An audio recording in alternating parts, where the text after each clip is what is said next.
امریکہ اب دنیا کی نمبر 1 بحری طاقت نہیں رہا۔ پاکستان کا دوست ملک چین اب سمندری دنیا کی نئی طاقت۔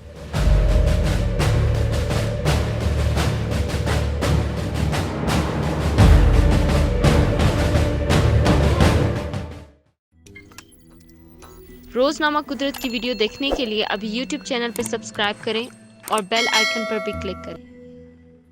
چین کے بانی ماؤ زیڈونگ کے بعد طاقتور ترین رہنما اور موجودہ صدر زی جن پنگ نے ایک ایسے بحری نظام کی بنیاد رکھی جس نے ایک لمبے عرصے تک مضبوط ترین بحری نظام رکھنے والے امریکہ کو بھی پیچھے چھوڑ دیا ہے۔ Peoples liberation army navy China کا بحری نظام جو سن 2015 تک 255 جنگی جہازوں پر مشتمل تھا، سن 2020 کے آخر میں 360 جہازوں تک پہنچ چکا ہے۔ امریکی انٹیلیجنس کے مطابق 2025 تک چائنا اپنے جہازوں کی تعداد 400 تک کر لے گا، جبکہ اس کے وقت بھی چائنا کے پاس امریکہ کے مقابلے میں 60 زائد جہاز موجود ہیں۔ لیکن کیا چائنا کی اس بے پناہ بحری طاقت سے دوست اور ہمسایہ ملک پاکستان کو بھی کوئی فائدہ پہنچ سکتا ہے؟ اس آرٹیکل میں ہم ماضی میں ہونے والے واقعات کی روشنی میں یہ جاننے کی کوشش کریں گے امریکہ یا چین میں سے کس ملک کا طاقت میں زیادہ ہونا پاکستان کے لیے سود مند ثابت ہو سکتا ہے۔ امریکہ کے پاکستان کے ساتھ خود غرض مفادات۔ اگر ہم پاکستان اور امریکہ کے تعلقات کا جائزہ لیں تو پتہ چلتا ہے کہ امریکہ نے پاکستان کی عسکری مدد صدر ایوب کے دور میں شروع کی، جسے سن 1965 کی جنگ کے بعد انتہائی کم کر دیا گیا،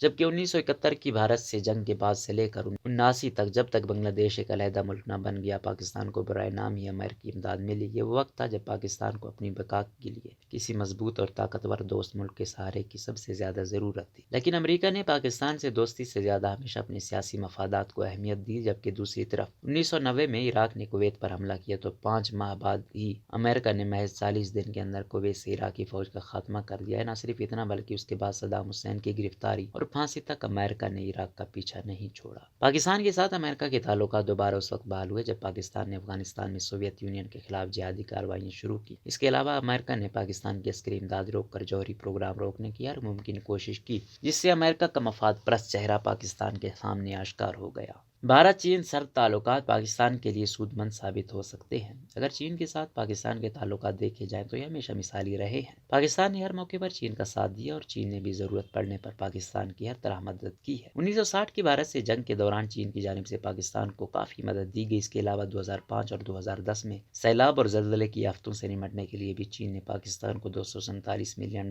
کی خطیر رقم عطیہ کی۔ سی پیک منصوبے کے علاوہ حالیہ وبا کے موقع پر چین کا 5 لاکھ کورونا ویکسینز کا تحفہ پاکستان کے لیے پرخلوص دوستی کا اظہار ہے، جبکہ خود چین اور بھارت کے آپسی تعلقات میں رنجش اور سرد مہری ہونے کے سبب بھی یہ امید کی جا سکتی ہے کہ ضرورت پڑنے پر مستقبل میں چین اپنے مضبوط اور طاقتور ترین بحری نظام سے پاکستان کی ہر ممکن مدد کر سکتا ہے۔